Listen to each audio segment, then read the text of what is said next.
দিনাজপুরের বিরল সীমান্তে দুই বাংলাদেশিকে ধরে নিয়ে গেছে বিএসএফ। প্রতিবাদে দুই ভারতীয়কে ধরে বিজিবিতে দিল ক্ষুব্ধ গ্রামবাসী। এই উঁচা জায়গাতে ওরা ধানটা পিটাচ্ছিল, মারতেছিল, এই সময় ভারতীয় বিএসএফ আগ্রাসী ভাব নিয়ে এসে তাদেরকে উঠিয়ে নিয়ে গেছে। সীমান্ত এলাকায় আমরা খুব ভয় ভীতি ভাবে আছি। আমরা দ্রুত দাবি করছি লোকজোড়া যাতে ছেড়ে দেয়। তারা কৃষক লোক, তারা কোনো গ্রামের সাথে জড়িত না। সিরাজগঞ্জে প্রত্যন্ত গ্রামের ভেতর অপহরণকারীদের আস্তানা। শীত কেটে পালিয়ে এলেন দুইজন অভিযুক্তদের বাড়িতে ক্ষুব্ধ জনতার আগুন।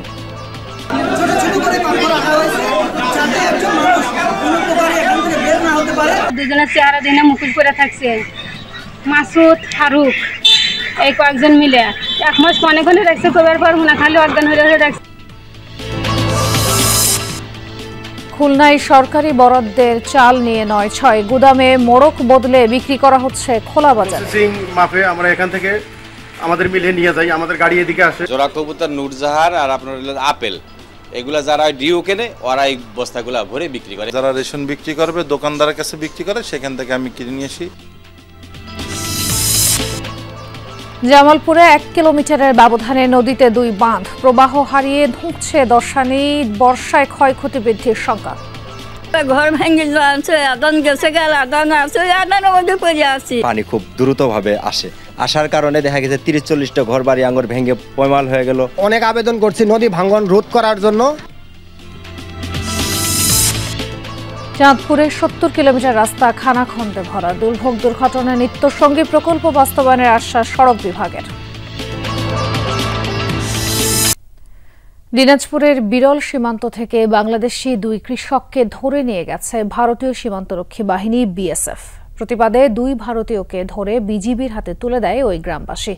2 বাংলাদেশি কৃষক ধরে নিয়ে যাওয়ার ঘটনায় প্রতিবাদ জানিয়েছে বিজিবি। পতাকা বৈঠকের আহ্বান জানানো হয়েছে বিএসএফকে। দিনাজপুরের বিরল উপজেলার ধর্মযান সীমান্ত, এখান থেকেই বাংলাদেশি 2 কৃষককে ধরে নিয়ে যায় বিএসএফ। স্থানীয়রা জানিয়েছে, সীমান্ত এলাকায় ধান কাটছিলেন কারুলিয়া গ্রামের কৃষক এনামুল হক ও মাসুদ রানা। পরে ধান মারাইয়ের সময় 320 মেইন পিলারের কাছাকাছি থেকে তাদের ধরে নিয়ে যায় বিএসএফ জওয়ানরা। কাদো বাড়ি তো, নিচু জমি, ওখানে ধান মারা সম্ভব হচ্ছে না, এই জন্যে একটু উপরে ডাঙ্গা জমি, উঁচু জমি, ওখানে ক্ষেত মাড়াই করতেছিল আমাদের পাকা ধান। তো বিএসএফ হুট করে 6-7 জন এসে আমাদের 2 জন লোককে ও ধরে নিয়ে চলে গেল। অর্ধেক বাংলাদেশ আর অর্ধেক ভারতে পড়ে, এটা বলছে, তাও আর শুনিনি। ওই দুটাকে তখন মানে এভাবে একে আর একটা এদিকে মানে হ্যান্ডকাপ লাগে, আর একজনের গামছা হাতে গামছা বেঁধে নিয়ে চলে গেল। এই ঘটনায় তাৎক্ষণিক প্রতিক্রিয়া জানায় পদ্মাপাড়ের জনপদ। প্রতিবাদে অবিনাশ টুডু ও ফিলিপ সরেন নামের 2 ভারতীয়কে ধরে বিজিবির কাছে হস্তান্তর করে গ্রামবাসী। কিছুক্ষণ পরে তাদের ভারতের লোক এদিকে কাজ করতে আসছিল, তাদের 2 জনকে আমাদের গ্রামবাসী ধরে নিয়ে আসছে। মানে বর্তমান পরিস্থিতি আমাদের এখানকার এরকম। আমরা দ্রুত দাবি করছি লোকজোড়া যাতে ছেড়ে দেয়। তারা কৃষক লোক, তারা কোনো গ্রামের সাথে জড়িত না।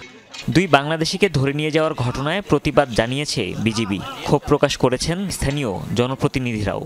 ভারতীয় বিএসএফ আগ্রাসী ভাব নিয়ে এসে তাদেরকে উঠিয়ে নিয়ে গেছে।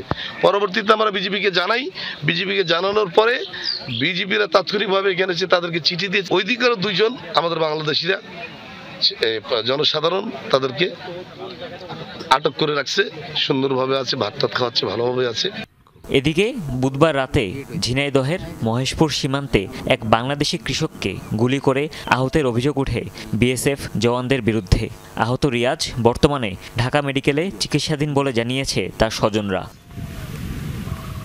হুমায়ুন রশিদ, যমুনা নিউজ।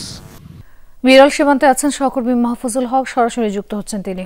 মাহফুজ, সীমান্ত এলাকায় এখন কি অবস্থা? 2 দেশের আটক নাগরিকদের ফেরাতে কি বিজিবির বৈঠক, যেই পতাকা বৈঠকে সাড়া দেওয়া হয়েছে, সেটা কি সাড়া দেওয়া হচ্ছে কিনা?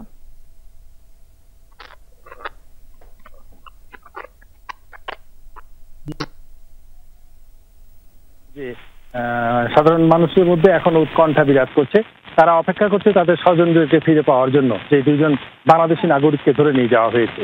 হ্যাঁ, আপনি যেমনটি বলেছেন, আসলে বিজেপির পক্ষ থেকে ঘটনা 12:30টার পরপরই যখনই বাংলাদেশিদেরকে ধরে নিয়ে যায়, তারপর থেকে পরপরই কিন্তু বিজিবির পক্ষ থেকে বিএসএফ এর কর্তৃপক্ষের কাছে চিঠি দেওয়া হয়েছে পতা বৈঠকের জন্য, কিন্তু তারা এখন পর্যন্ত কোনো প্রকার উত্তর দেয়নি বলে আমরা জানতে পেরেছি।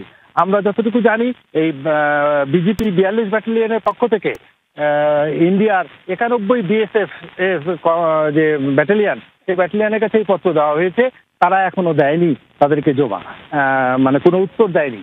আর আমাদের বাংলাদেশি যেই জনগণ যে ভারতীয় দুজন নাগরিককে ধরে এনেছিল, কিছুক্ষণ আগে বেলা 4টা 30 মিনিটে এই নাগরিকদেরকে বেলা 4টা 30 মিনিটে নাগরিকদেরকে হাতে হস্তান্তর করেছে ভারতীয় নাগরিকদেরকে। আর কিছুক্ষণের মধ্যেই তারা অপেক্ষা করছে যে তাদেরকে হয়তো যদি ফেরত দেয় বাংলাদেশি নাগরিকদেরকে, তাহলে ভারতীয় নাগরিকদেরকেও তাদের কাছে হস্তান্তর করা হবে। এই অবস্থায় দুই দেশের মধ্যে যে অবস্থা, প্রত্যন্ত গ্রামের ভেতর অপহরণকারীদের আস্তানা। সেই গ্রামের মানুষদেরই অপহরণ করে রাখা হতো একটি বাড়িতে, এরপর পরিবারের থেকে চাওয়া হতো মুক্তিপণ। অবিশ্বাস্য এমন ঘটনা সিরাজগঞ্জের। কথিত সেই মিনি আয়নাঘর থেকে আজ দুজন পালিয়ে আসার পর খবরটি জানানো হয়। এরই মধ্যে জিজ্ঞাসাবাদের জন্য একজনকে আটক করেছে পুলিশ। অভিযুক্তের বাড়িতে আগুন দিয়েছে ক্ষুব্ধ জনতা। নির্মাণাধীন বাড়িতে সকাল থেকে উৎসুক মানুষের ভিড়। সোনারাম পূর্বপাড়া গ্রামের বাড়িতে হদিশ মিলল দীর্ঘদিনের নিখোঁজ দুজনের। সিরাজগঞ্জের রায়গঞ্জ উপজেলার শিল্পী খাতুনের অভিযোগ, 6 মাস আগে তাকে অপহরণের পর বাড়ির একটি কক্ষে আটকে রাখা হয়। তার সাথে একই বাড়িতে বন্দি রাখা হয় 70 বৃদ্ধ আব্দুল জব্বারকে। এরপর পরিবারের কাছে মুক্তিপণ চায় চক্রটি। টাকা পরিশোধ না করায় মেলেনি মুক্তি। মাসুদ, ফারুক এই কয়েকজন মিলে 1 মাস অনেকক্ষণে রাখছে, কবার পর মনে খালি অজ্ঞান হয়ে রাখছে। আমি ওই জ্ঞান ফিরতে কিছুক্ষণ পরে আবার অজ্ঞান হচ্ছে। হারার পরে 1 মাস পর এই জায়গা নিয়েছে আয়না। অজ্ঞান অবস্থার পরে দেখি আমার হাত বান্ধা মুহি স্টেপ দেওয়া, পরে খুলে দিচ্ছে, খুলে দেওয়া আবার সাইডের বাদ খিলে আবার অজ্ঞান হরে কি হরে না আমি কিচ্ছু জানি না। এবার হয়তো 3-4 মাস থাকিস, যখন আবার বললাম বাবা আমাকে অজ্ঞান হরিস না, মরে গেলাম, তখন আর অজ্ঞান কয়েকদিন হইলো না। পরে এটা দিয়ে 4 দিন পরে কুর্সি করে বুড়া করলাম যে আমি মাটি করলাম, তুই তো বোঝস না, তুই বুড়া মানুষ, তুই মাটি সরাবো। আর আল্লাহ বসে আল্লাহ নাম করে দেবো, নতে দিবিলে হাতা নয় মরবো নাই বাসি। বাড়িটি গ্রামের এক প্রান্তে অবস্থিত। অবশেষে বৃহস্পতিবার রাতে শীত কেটে পালিয়ে আসে 2 বন্দী। বৃদ্ধ জব্বার শারীরিকভাবে অসুস্থ হয়ে পড়ায় তাকে ভর্তি করা হয়েছে হাসপাতালে। খবর পেয়ে বাড়িটি পরিদর্শন করেছে পুলিশ ও সেনাবাহিনী।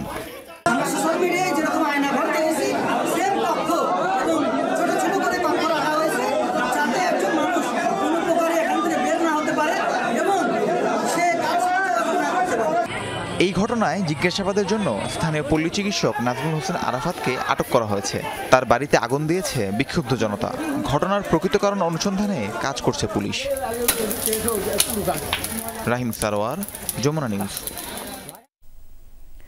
কৃষককে ন্যায্য মূল্য দিতে এবং চালের বাজার স্থিতিশীল রাখতে মাঠ পর্যায় থেকে ধান চাল সংগ্রহ করে সরকার। পরবর্তীতে সেই চাল সরকারি বেসরকারি প্রতিষ্ঠান সহ বিভিন্ন কাজে স্বল্প কিংবা বিনামূল্যে বিতরণ করা হয়। কিন্তু বরাদ্দ চালের একটি অংশ চলে যাচ্ছে ব্যবসায়ীদের হাতে। বরাদ্দপ্রাপ্ত প্রতিষ্ঠানের বিক্রি করা চাল গুদামে নিয়ে সরকারি বস্তা পরিবর্তন করে বিভিন্ন নামের বস্তায় ভরে চলে যাচ্ছে খুচরা বাজারে। খুলনা থেকে সহকর্মী প্রবীর বিশ্বাসের পাঠানো প্রতিবেদন। খুলনার দৌলতপুরে তুলাপট্টি এলাকায় কাদের ট্রেডার্সের গুদাম। ভেতরে ঢুকতেই দেখা মিলল থরে থরে সাজানো চালের বস্তা। এখানে সরকারি চালের বস্তা খুলে ভরা হচ্ছে জোড়া হরিণ, জোড়া কবুতর, আপেল মার্কা সহ বিভিন্ন নামের বস্তায়। নগরীর মানিকতলার সিফাত এন্টারপ্রাইজেও একই চিত্র। সরকারি চালের বস্তা কিভাবে তাদের গুদামে এলো, কেনই বা তা ভিন্ন নামের বস্তায় ভরা হচ্ছে? কর্মচারী ও মালিকদের দাবি, সরকারি বস্তার খারাপ চাল বাছাই করে ভিন্ন বস্তায় ভরেন তারা। পরে পাঠানো হবে নীলফামারীর শামসুল হক অটো রাইস মিলে। 50 কেজির বস্তা ভাঙে 25 কেজি 2 বস্তা করি। মিলের সাথে আমরা ডিট করছি, ডিট করে এই মাল আমরা 25 কেজি প্যাকেট করে তার মেলে পাঠাই। বস্তা আছে নূরজাহান আসে, তারপরে আপনার জোড়া হরিং আসে, তারপরে পাইজাম আসে।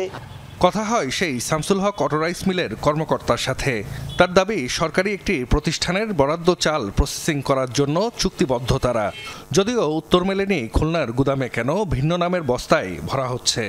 যে রেশনটা এটা আমরা এখানে তুলি, এখানে গোডাউনজাত করে এবং প্রসেসিং মাপে আমরা এখান থেকে আমাদের মিলে নিয়ে যাই, আমাদের গাড়ি এদিকে আসে, ধীরে ধীরে আমরা এগুলো নিয়ে যাই।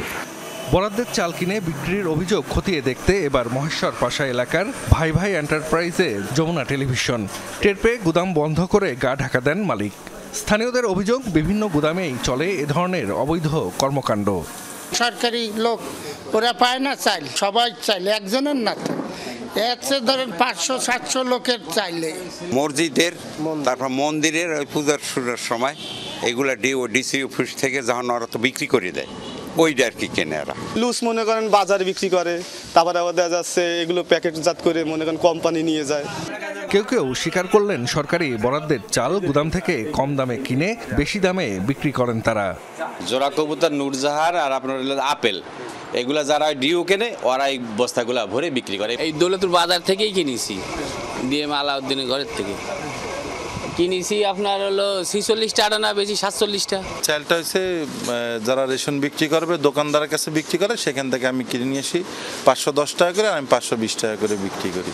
আঞ্চলিক খাদ্য নিয়ন্ত্রক বলছেন, সরকারি বরাদ্দের চাল ভিন্ন নামে বস্তায় ভরে বিক্রি করলে নেওয়া হবে ব্যবস্থা।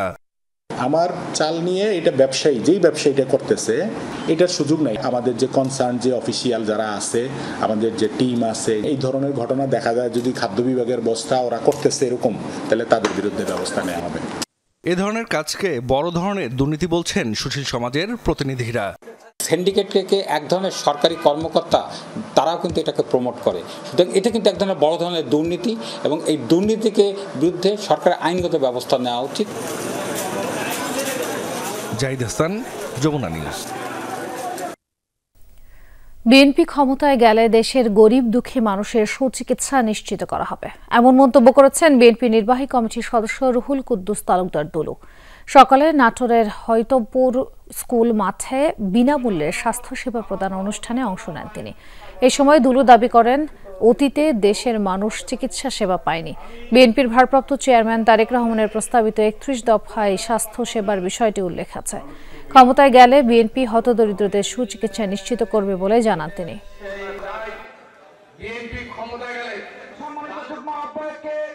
আমাদের নেতা তারেক রহমান সাহেব একটা 31 দফা উনি দিয়েছেন। উনি 2022 সালের এই 31 দফা দিয়েছেন। এই 31 দফার মধ্যে স্বাস্থ্য সেবার কথা লিখেছেন। বিএনপি ক্ষমতায় গেলে এই দেশের গরিব মানুষের চিকিৎসা সেবার ব্যবস্থা আমরা করবো ইনশাআল্লাহ। জামালপুরে একই নদীতে 1 কিলোমিটারের ব্যবধানে দুটি বাঁধ দিয়েছে এলাকাবাসী। এতে পুরোপুরি বন্ধ দশানির পানি প্রবাহ। ভাঙনের টেকসই সমাধান ছাড়া বাঁধ টিকিয়ে রাখার হুঁশিয়ারি তাদের।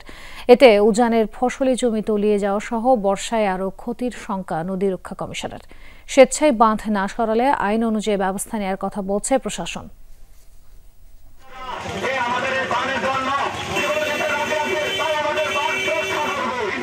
মাইকিং শুনেই বক্সিগঞ্জের চর আয়েরমারি এলাকায় জড়ো হচ্ছে মানুষ, যেখানে দশানী নদীর প্রবাহ বন্ধ করে তৈরি করা হয়েছে বাঁধ। প্রশাসনের কেউ কিংবা গণমাধ্যম কর্মীদের দেখলেই এভাবেই জড়ো করা হয় এলাকাবাসীকে। বিভিন্ন লোকজন আসে, আমরা সবসময় একটা আতঙ্কে থাকি যে কেউ মনে হয় আমাদের বানটা কোদাল টোদাল দিয়ে কাটে দিতে পারে। আমাদের বাঁধে যদি কেউ ভাঙতে আসে, আমাদের বন্দোবস্ত যদি না করে, তাহলে এলাকার মানুষ যা আছে সবাই জীবন দিব। এর 1 কিলোমিটার দূরে একই নদীতে আরেকটি বাঁধ দিয়েছে দেয়ানগঞ্জের খাপড়াপাড়া সহ 11টি গ্রামের মানুষ। প্রতি বছর বন্যার সময় ভাঙনের শিকার নদীপাড়ের মানুষ। তাই মাসখানেক আগে 1 কিলোমিটারের ব্যবধানে স্বেচ্ছাশ্রমে দুটি বাঁধ নির্মাণ করেছে স্থানীয়রা। এতে নদীটির প্রবাহ একেবারেই বন্ধ। স্থায়ী বন্দোবস্ত না করা হলে বাঁধ টিকিয়ে রাখার হুঁশিয়ারি তাদের। পানি খুব দ্রুতভাবে আসার কারণে দেখা গেছে 30-40টা ঘর বাড়ি আঙ্গুর ভেঙে পয়মাল হয়ে গেল।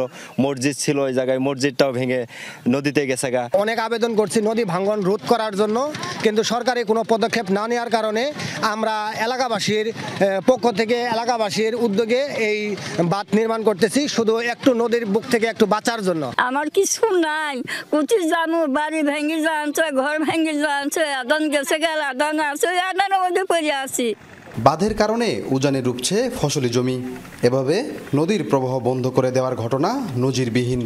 বর্ষায় আরও ক্ষতির আশঙ্কা করছে নদী রক্ষা কমিশন। নদীকে বাঁচানোর স্বার্থে নদীকেন্দ্রিক সভ্যতা রক্ষায় যদি এখন থেকে আরও সচেতন না হয় তাহলে ভবিষ্যৎ আমাদের খুব পরিণতি ভয়াবহ। স্থানীয় প্রশাসনের কর্মকর্তারা ঘটনাস্থলে গিয়ে দফায় দফায় স্থানীয়দের সাথে বৈঠকও করেছেন, তবে তা ফলপ্রসূ হয়নি। এখন আইন অনুযায়ী ব্যবস্থা নেওয়ার কথা বলছে প্রশাসন। ভাঙনের ব্যাপারে আমরা একটা রিপোর্ট পাঠিয়েছি এবং আগামী বর্ষা মৌসুমে এমার্জেন্সি বেসিসে আমরা ওখানকার যথাসম্ভব প্রোটেকশনের ব্যবস্থা করব। তারা যে এই বাঁধটি নির্মাণ করেছে এই দশানী নদীর শাখা নদীর উপর, এটা সম্পূর্ণ বেআইনি হয়েছে, তারা নিজেরা স্বীকার করেছে এবং তারা নিজেরাই এটা তুলে নেবে বলে স্যারকে কমিটমেন্ট দিয়েছে। 35 কিলোমিটারের এই নদীটি জামালপুরের জিঞ্জিরা নদী থেকে উৎপত্তি হয়ে শেরপুরের পুরাতন ব্রহ্মপুত্র নদে গিয়ে মিলেছে। সাগর ফরাজি, যমুনা নিউজ, জামালপুর। এদিকে জামালপুরের বক্সিগঞ্জে দশানী নদীতে বাঁধ অপসারণে বাধা দেয় দুজনকে 6 মাসের বিনাশ্রম কারাদণ্ড দিয়েছেন ভ্রাম্যমাণ আদালত। স্থানীয়রা জানায়, বৃহস্পতিবার সন্ধ্যায় চর আইমচরি গ্রামে বাঁধ অপসারণে যায় উপজেলা প্রশাসন, সেনাবাহিনী ও পুলিশ। এ সময় গ্রামবাসী বাঁধ অপসারণে বাধা দিলে দুজনকে আটক করা হয়। রাতে তাদের 6 মাসের বিনাশ্রম কারাদণ্ড দেন নির্বাহী ম্যাজিস্ট্রেট। এছাড়া বাঁধ অপসারণের সময় পক্ষে বিপক্ষে 2 গ্রামবাসীর মধ্যে ধাওয়া পাল্টা ধাওয়ার ঘটনাও ঘটে।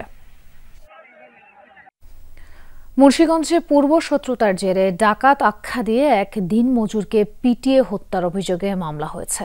ঘটনাটি তদন্তের পাশাপাশি জড়িতদের ধরতে অভিযান চলছে বলে জানিয়েছে পুলিশ। নিহতের নাম সানা মাঝি। স্বজনদের অভিযোগ, সানা মাঝির সাথে একই এলাকার বাবু মাঝির পূর্ব বিরোধ ছিল। গতকাল বিকালে স্বাধীন নামে একজন সানা মাঝিকে বাসা থেকে ডেকে নিয়ে যায়। এরপর থেকেই নিখোঁজ ছিলেন তিনি। রাতে মসজিদের মাইকে ডাকাত ধরা পড়েছে এমন ঘোষণা দেয় বাবু, মুন্না ও তাদের অনুসারীরা। এরপর ডাকাত আখ্যা দিয়ে সানা মাঝিকে বেধড়ক পেটালে ঘটনাস্থলে মৃত্যু হয় তার। এ সময় মরদেহের পাশ থেকে একটি পাইপ গান উদ্ধার করে পুলিশ। রাত 9টা বাজে আমরা খবর পাইছি আমার স্বামীর মাইরা, তারপরে পরিকল্পিতভাবে মাইরা অস্ত্র হাতে ধরাই দিছে। হাত পায়ে রোগ যা আছে, হাত পায়ে রোগ, মাথা সব মানে ওর দেহ পুরো ছিন্ন বিচ্ছিন্ন করে ফেলেছে। রাতের বেলায় 10টার দিকে মাইকে ঘোষণা করা হয় যে এলাকায় ডাকাত করছে। তো এই ঘোষণায় লোকজন বেরোয় আসে এবং রাস্তার উপরে এসে দেখে যে একজন লোক ওখানে পড়ে আছে। তো ধারণা করা হচ্ছে যে তাকে আশেপাশে কোথাও মেরে এখানে এনে ডাকাত সাজিয়ে এই ধরনের একটা ঘটনা ঘটেছে। চাঁদপুর সড়ক ও জনপথ বিভাগের কমপক্ষে 70 কিলোমিটার সড়কের অবস্থা বেহাল। প্রতিনিয়ত ঘটছে ছোটখাটো দুর্ঘটনা, যাত্রী ভোগান্তিও চরমে। সংশ্লিষ্ট দপ্তর বলছে, সংস্কারের মাধ্যমে সড়কগুলো ব্যবহার উপযোগী করার চেষ্টা চলছে। সড়ক উন্নয়নে একটি ডিপিপি প্রকল্পের প্রস্তাবনাও পাঠানো হয়েছে। খানা খন্দে ভরা চাঁদপুর হরিণা হাইমচর সড়ক সংস্কারে যথাযথ উদ্যোগ না থাকায় মানুষের ভোগান্তি কমছেই না। একই চিত্র কচুয়া, কাশিমপুর, মতলব এবং কামতাবাজার থেকে রামগঞ্জ সহ বেশ কয়েকটি সড়কে। এতে অতিষ্ঠ এই পথে চলাচলকারী যাত্রী ও চালকরা। প্রতিদিনই ঘটছে ছোটখাটো দুর্ঘটনা, নষ্ট হচ্ছে পরিবহনের যন্ত্রাংশ। রোগী আনা নেয়ার ক্ষেত্রেও পোহাতে হয় বাড়তি ভোগান্তি। সুস্থ মানুষই তো সুস্থ থাকে না, রাস্তায় অবস্থা শরীর লগে থাকে না ভাই, অনেক ব্যথা হয়ে যায়। আমার থেকে কাজেই বেশিটা লয়ে যাইতেছে। দৈনিকে যে আমার গাড়ি সকালে নামাইছে, আবার গাড়ি নিয়ে কাজ করার লাগবে। ডেইলি 2-1টা গাড়ি উল্টে পড়ে, এক্সেল ভাঙে, এক্সেল খুইয়া যায়, চাক্কা খুইয়া যায়। সংশ্লিষ্ট দপ্তর বলছে, এসব সড়কে ক্ষুদ্র মেরামতের কাজ চলমান রয়েছে, তবে এতে সড়ক স্বাভাবিক হওয়ার সুযোগ কম। এজন্য 4টি সড়ক উন্নয়নে একটি ডিপিপি প্রকল্প প্রস্তাবনা বাস্তবায়নের অপেক্ষায় রয়েছেন তারা। মিটিং প্ল্যানিং কমিশনে হয়ে গেছে এবং রিকাস্ট করে আমরা ডিপিপিটা পাঠানো হয়েছে। এই ডিপিপিটার উপরে আমাদের যে জনবল কাঠামো, এই জনবল কাঠামো অ্যাপ্রুভালের জন্য সেটা অর্থ মন্ত্রণালয়ে প্রেরণ করা হয়েছে এবং রিসেন্টলি আমাদের ওইটার উপরে একটা কোয়ারি আসছে, সেটার এনভায়রনমেন্ট একটা রিপোর্ট ইআইএ করে পাঠানোর জন্য বলা হয়েছে। আমরা ইআইএ রিপোর্টটা দ্রুত পাঠানোর ব্যবস্থা করতেছি। স্থায়ী প্রকল্পের মাধ্যমে দ্রুত সময়ের মধ্যে সড়কে সংস্কার কাজ করার তাগিদ জেলাবাসীর। কাদের পলাশ, যমুনা নিউজ, চাঁদপুর। পিরোজপুরে ভাড়ানি খাল দখলমুক্তে উচ্ছেদ অভিযান চালিয়েছে প্রশাসন। জেলা প্রশাসন ও স্থানীয় স্বেচ্ছাসেবী সংগঠনের যৌথ উদ্যোগে সকাল থেকে শুরু হয় এই কর্মসূচি। গুড়িয়ে দেওয়া হয় খালের দুপাশে গড়ে তোলা বেশ কিছু অবৈধ স্থাপনা। দখলমুক্ত করার পর 2 কিলোমিটার দীর্ঘ ভাড়ানি খাল খননে কাজ শুরু হয়। খালের দুই পাশে অবৈধ স্থাপনাগুলোর কারণে দীর্ঘদিন ধরে বাধাগ্রস্ত হচ্ছিল স্বাভাবিক প্রবাহ। পার্শ্ববর্তী এলাকায় সৃষ্টি হচ্ছিল জলাবদ্ধতাও। নাটোরের লালপুরে পদ্মা নদীতে অবৈধভাবে বালু উত্তোলন বন্ধে সেনাবাহিনীর অভিযানে আটক হয়েছে 5 জন, জব্দ হয়েছে ড্রেজার। সকাল থেকে দুপুর পর্যন্ত ঈশ্বরদী ইউনিয়ন সংলগ্ন পদ্মা নদীতে অভিযান চালানো হয়। এ সময় 5 জনকে আটকের পাশাপাশি 3টি ড্রেজার ও 2টি বালু ভর্তি ট্রলার জব্দ করা হয়। পদ্মা নদীতে বছরের পর বছর ধরে অবৈধভাবে বালু উত্তোলন ও চরের মাটি বিক্রির মহোৎসব চলছে। এতে নদীর পাড় ভেঙে ফসলি জমি বিলীন হয়ে নিঃস্ব হয়েছেন অনেক কৃষক। নিয়ম অনুযায়ী চাকরি শেষ হয়েছে বরিশাল সিটি কর্পোরেশনের 1.5 শতাধিক কর্মচারীর। ষাটোর্ধ্ব এই কর্মচারীরা সবাই ছিলেন দৈনিক মজুরি ভিত্তিক। চাকরি ফিরে পেতে আন্দোলন করছেন তারা। নগর কর্তৃপক্ষ বলছে, পোষ্য কোটায় 30% চাকরি এবং বাকিদের আর্থিক সহায়তার আশ্বাস দেওয়া হলেও তারা আন্দোলনের নামে জনদুর্ভোগ বাড়াচ্ছে। পৌরসভা থেকে বরিশাল সিটি কর্পোরেশন কেউ 10 বছর, কেউ 30 বছর শ্রম দিয়েছেন দৈনিক মজুরি ভিত্তিক কর্মচারী হিসেবে। বয়সসীমা পূর্ণ হওয়ায় গেল জানুয়ারিতে 160 জনকে অব্যাহতি দেয় বরিশাল সিটি কর্পোরেশন। সেই চাকরি ফিরে পেতে 4 মাস ধরে আন্দোলনে তারা।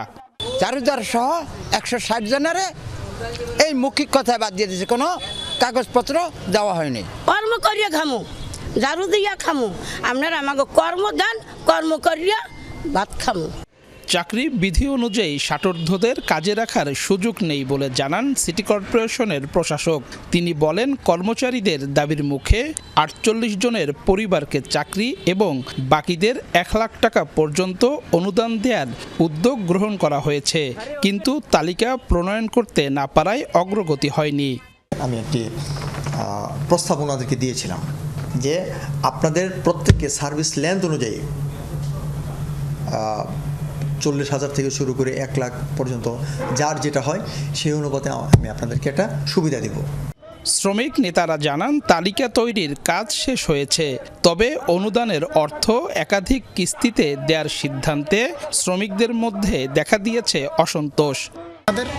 অত টাকাটা এককালীন বা 2 কিস্তিতে দেওয়ার আমাদের দাবি। 2 কিস্তি হলেও শ্রমিক মানিয়ে নেয়, কিন্তু 3-4 কিস্তি হলে তারা মানতে চায় না। কর্মচারীদের আন্দোলনে যোগ দিয়েছে বাসদসহ বামপন্থী রাজনৈতিক দলের নেতারা। সিটি কর্পোরেশন কর্তৃপক্ষের অভিযোগ, রাজনৈতিক ফায়দা নিতে জনদুর্ভোগ সৃষ্টি করছেন তারা। পাল্টা অভিযোগ করেছেন বাসদ নেত্রীও। যারা এগুলিকে বুঝিয়ে হোক না বুঝিয়ে হোক একটা সস্তা জনপ্রিয়তা অর্জনের লক্ষ্যে তাদেরকে সমর্থন জানাচ্ছে।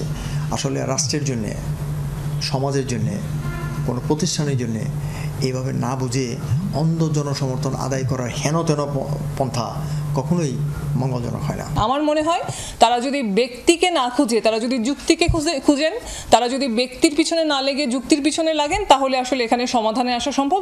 সম্প্রতি চাকরির বয়সসীমা সর্বোচ্চ 58 নির্ধারণ করে দৈনিক ভিত্তিতে সাময়িক শ্রমিক নিয়োজিতকরণ নীতিমালা 2025 প্রণয়ন করেছে অর্থ মন্ত্রণালয়। কাউসার হোসেন, যমুনা নিউজ, বরিশাল।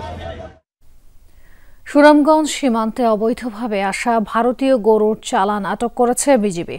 প্রেস ব্রিফিংয়ে বিজিবি জানায়, গোপন সংবাদের ভিত্তিতে বুধবার শহরের সাহেববাড়ি ঘাট এলাকার সুরমা নদীতে অভিযান চালানো হয়। ট্রলার থেকে জব্দ করা হয় 90টি গরু। ভারতের মেঘালয় থেকে দোয়ারবাজারের ভোগলা বাজার সীমান্ত দিয়ে গরু পাচার করা হয়েছিল। পরে ভোগলা বাজার হাটে বাংলাদেশি গরুর সাথে মিলিয়ে দেওয়া হয়।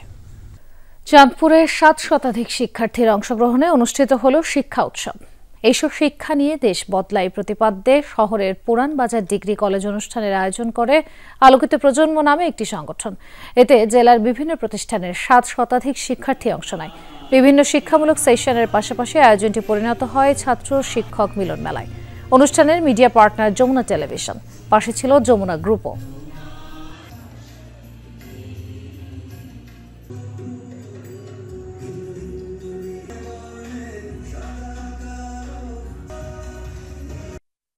প্রয়োজনীয় কিছু কথা শুনাইছে, যেগুলো শুনে আমরা আসলে উদ্বুদ্ধ হয়েছি। অতিথি মহোদয় ছিল, তারা অনেক সুন্দর সুন্দর বক্তৃতা দিয়েছে, যেখান থেকে আমরা অনেক কিছু শিখতে পারি, জানতে পারি। আধুনিক জ্ঞান বিজ্ঞান নির্ভর, প্রযুক্তি নির্ভর পড়াশোনা এবং মানবিক মূল্যবোধ মানুষ হিসেবে প্রতিষ্ঠা করার জন্য আসলে আমাদের এই আলোকিত প্রজন্মের এই প্রয়াস। এই প্রজন্ম দেশকে সামনের ভবিষ্যতে, উজ্জ্বল ভবিষ্যতের দিকে নিয়ে যাবে, দেশের বিভিন্ন সেক্টরে তারা অবদান রাখবে।